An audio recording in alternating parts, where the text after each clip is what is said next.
I guess the obvious question is just talk about Reed's performance tonight. 31 points, hit several clutch shots. Yeah, he was big. On a night where we don't shoot at our best by any means, shoot at 39% and 28 from three.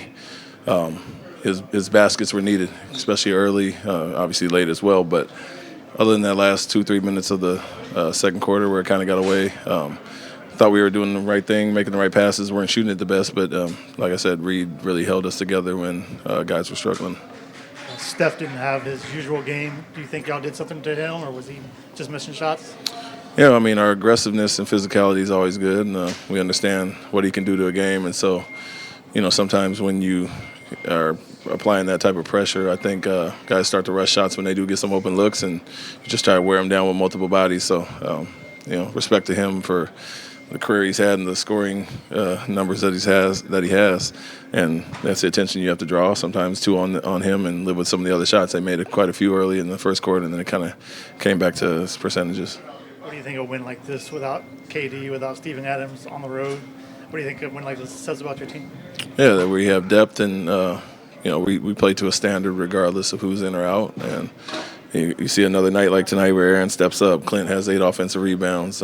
Reed 31 and 9, and our man doesn't shoot at his best, but he still is 10 and 14. So our depth is there. Different guys come in and contribute, and it's going to be exciting when we get fully healthy and whole. When you look at Reed overall, how has he sort of progressed, also on the defensive end? Yeah, I mean, his offense is there. Obviously, he's making shots, and gives us a different look in the pick and roll with his shot-making ability coming off those.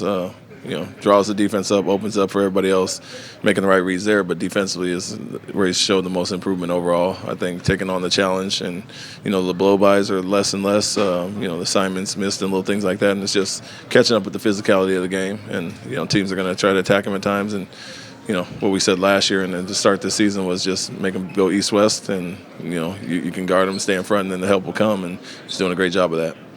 Ime, last couple of years, your guys' edge, the aggressiveness, the defense was such a huge part of the identity. You make the roster changes in the summer. I think some people wondered, could they keep that part of the approach as much as before? And then a night like tonight, this is one of those games you guys did a lot last year. Are you happy with, is that element remaining of this group when it comes to the edge and the aggression defensively? Yeah, it was a big mantra of ours going into the season, was continue to do what brought us success in the last few years, and while we improve on the offensive end and add some pieces here and there, we don't want to lose that mentality that we have. And so we feel like we're one of the teams that can do it on both ends, offensively and defensively. Some just try to outscore you, some try to guard and stop you like we did in previous years. We can do both, and when we do both, we're in great shape. But on a night where we don't shoot our best tonight, we can still rely on that and hold the team to 100. And we shoot 39, they only shoot 42. And so, to your point, Fred's gone, and Dylan and guys that kind of had the edge and mentality, but other guys have stepped up, and it's kind of just rubs off on everybody.